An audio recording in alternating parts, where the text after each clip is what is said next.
going to take some time to walk through 3 different sparkling Italian wines, how they are made, and essentially how they achieve carbonation.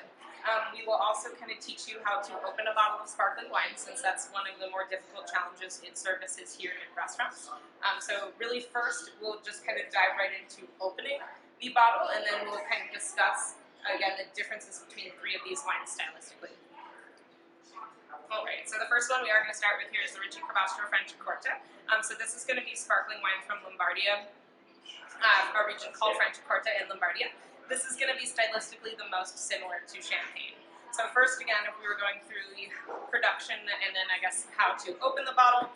So first, for presentation, you're going to always list the producer, the location, essentially what the wine is. So this one's going to be from Chardonnay and Pinot Noir. So you would say Ricci Carbastro Franciacorta Brut, and then from Chardonnay and Pinot Noir, and then this one in particular is a non-vintage wine. Provided it was a vintage wine, we would always let the guests know that as well. So really quickly, just to kind of walk through, when you are going to open the bottle of sparkling, after you present the bottle with the serviette, you're generally going to take the serviette up top. While all bottles pretty much have a tab to pull, I do recommend using your actual wine key and using the lead on it, just because that'll help you get a cleaner cut, and occasionally the tab will get stuck, which is not the most fun thing to figure out when you're already tableside, because it can be embarrassing when you can't figure out how to get them open. So really the biggest thing again is after we're starting here, we'll go ahead and make one cut underneath where the wine cage is. And once you get that, you really can just kind of pull that right out. Next step is that you are going to start unscrewing the cage here. So the biggest thing is before you begin unscrewing the cage, the first thing you want to do is make sure you put your thumb on top. The thumb being on top is going to prevent the cork from just flying out of the bottle, provided that this got like really shook it up or something like that, or there was a lot of just like activity inside. If you want to unscrew this cage, you always want to make sure that you're protecting this from shooting off into the air in the meantime. So generally speaking, I'll go ahead and unscrew that. You can loosen it a little bit, that you'll see here, just to make sure you have enough room. I tend to always drape my serviette over the top of the bottle, just so that way it's ready in case any of this wine tries to escape when I open it. So what I'll do is I'll get my finger here. I'll end up using my fingers to really grip the side of the bottle here. And then something that you're going to focus on is you're actually going to turn the bottle from the bottom as opposed to trying to pull the cork out. So you're turning from the bottom to slowly allow it to release. So what I did here is I let it release with as little bit of a sound as possible. I saw a couple bubbles trying to escape here. And you'll notice that I'm holding it at a 45-degree angle because if you were to stand the bottle up too quickly, that is often when it will overflow. So now that we've successfully opened the bottle with minimal noise, it did not spill over in any way. You'll still want to make sure you wipe the top. And then when you go to present the guest, you will take the cork out of the cage, present that for the guest, and then you can go ahead and save that cage. And then that would be when you then begin wine service. Alright, so we'll go ahead and pour some of this out in the first one. And then now we will dive into exactly what Franciacorta is and the 3 methods that we're going to be talking about today.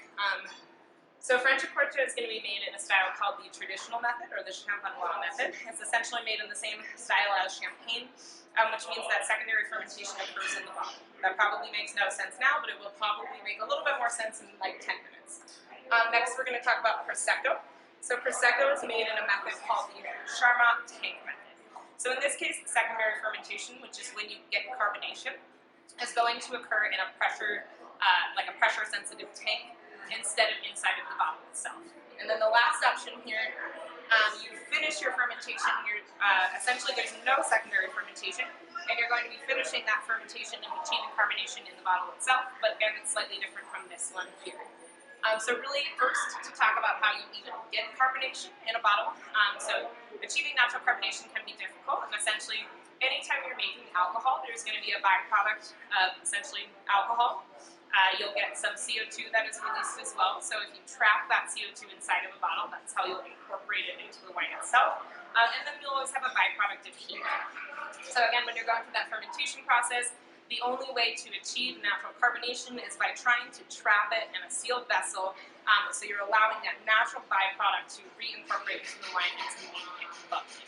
So really, again, to walk through each one, that Franciacorta here, the most traditional method, really again dating back to Champagne, so they'll call it metodo classico in Italy, or champenois method, or traditional method. All three of those things mean essentially the same thing.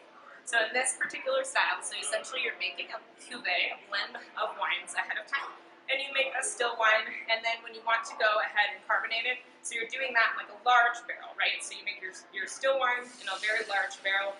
You're allowing it to just start fermentation, but then the next step, you're going to essentially take that still wine and put it into bottles. And at that time, you're going to take a little bit of yeast and grape must and essentially sugar. So you're reincorporating that into the bottle, and then you're sealing it to allow for a secondary fermentation to start inside of the bottle itself. Because of the fact that it is inside the bottle, you achieve this really, really nice pressure, and that is why Champagne tends to have this really nice kind of fine style of bubbles, because the CO2 is very incorporated into the wine itself.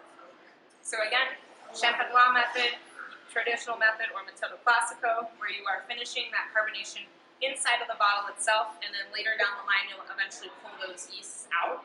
So that's why you end up with a nice clear wine that doesn't necessarily have sediment in the bottom, because you will do a process called disgorgement, which will remove the yeast from the bottom later on. Prosecco here, again, is in that Charmat tank method. So this is going to be a pretty traditional thing in Italy, just because Prosecco is one of the main wines made in the style. In the Charmat tank method, essentially you get your base wine, you go ahead and put that in a pressurized tank, and you're allowing that fermentation. So first, again, you make that base wine, and then you're putting it in the tank for that secondary fermentation. So in this case, again, you're reincorporating that yeast and allowing the carbonation to happen inside of this tank. It's a very, very, again, pressure-sensitive tank, so it can handle as much pressure that is happening inside as the bottle is, or as the wine is achieving natural carbonation. So after you take it out of the tank, they essentially filter out the yeast in, again, a pressure-sensitive filtration system, just so that way you're not losing the bubbles and nothing is exploding on you, which is obviously not super desirable. So in this case, again, they're getting that secondary carbonation inside of a tank. But otherwise, I guess it's similar in some ways, but this one's going to achieve slightly more rough bubbles than the first option, which again is going to give you those really smooth, fine bubbles. So this one will be a little bit, again, rougher, bigger bubble quality to it, and feel a little bit more aggressively carbonated sometimes in the mouth. And then the last method we're going to talk about too, so like I had mentioned, in these cases, you're going to be getting rid of the yeast. This method is what is known as hetnat, or ancestral method. So essentially what you're doing is you're starting with fermentation in a barrel the same kind of way you would with these, in some sort of tank. So you're starting that fermentation, and before it finishes, you're actually going to take like everything out of it, and then you put it into a bottle. So you'll actually see that there's like a good amount of sediment sitting here at the bottom of this bottle, because the yeast never is really taken out oftentimes in this method. They just leave the yeast in, they put it in the bottle, they allow it to carbonate here. In some of these styles, some of them can be incredibly active to where they actually almost want to explode on you when you open them up, but some of them are a little bit more frizzante in style, meaning that they have a little bit less bubbly activity, and then a full spumante, which would be the case for these two. So something that is important, again, as I mentioned with these ones, is really that they can become incredibly active. Something that I always like to do, and not everyone or every som does this, but certain wines, it can be desirable to actually stir up some of the sediment. So before presentation, I'll generally give this a little spin. Some people prefer the wines to stay nice and clear, but this sediment happens to break up really finely in this Meili-Dilli, the Moscato Giallo from the Veneto. So I find that some of that sediment adds a lot of character to the wine. But every time you're doing this, you are risking the chance of it exploding when you go to open it. So you do want to roll it pretty gently, just enough, again, to kind of incorporate some of that sediment and give the wine a little bit more character.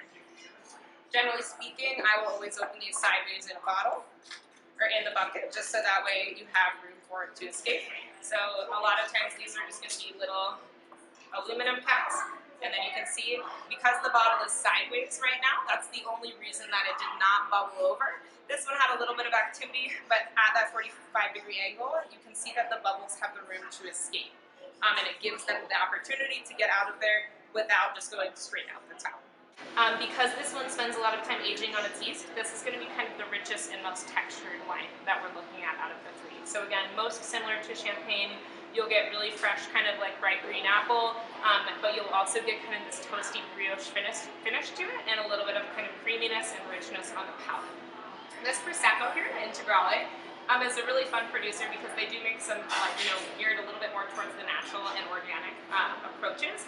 And this Prosecco in particular, most Proseccos tend to be pretty playful and not too serious, but this one has the typical fresh flavor you get with Prosecco, kind of nice lemon and even some peachy qualities, but this one tends to be a lot more savory, so it really can be a lot of fun with food, and it is pretty delicious on its own.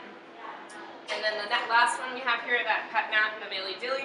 So that's that unfiltered wine. This one is Moscato Giallo. So this is a really, really fun wine that's very floral from northern Italy. So it kind of tastes like peaches and flowers. So it can be a really fun thing too.